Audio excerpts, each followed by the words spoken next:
Napapakamot uno na lang ang mga mamimili sa mataas na presyo ng bigas. 42 hanggang 56 pesos kada kilo ang presyo ng well-milled at regular milled rice sa Metro Manila.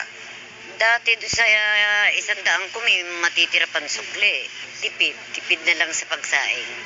Ang solusyon naman ng gobyerno, magtakda ng price ceiling sa bigas. Simula Martes, magiging 41 pesos na kada kilo na regular milled rice. 45 pesos naman na bentahan ng well-milled. Yun nga lang, palugi ang ganitong bentahan ayon sa rice retailers.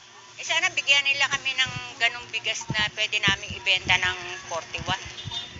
Sila mag-supply sa amin. Magtitinda ka ng palugi? Saan nga kukuha ng ganong presyo? Wala nga nagdi-deliver na mababa. Sagot naman ng DTI sa mga retailer, magsakripisyo muna. Temporary measure lang daw ang price cap.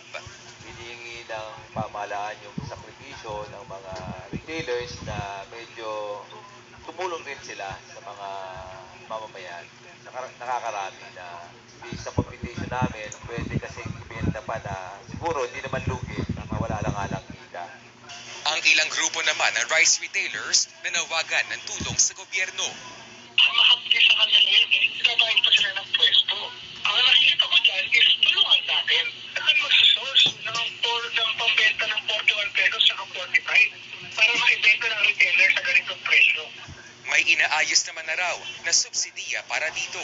Handa rin daw ang gobyerno na mag-import ng bigas.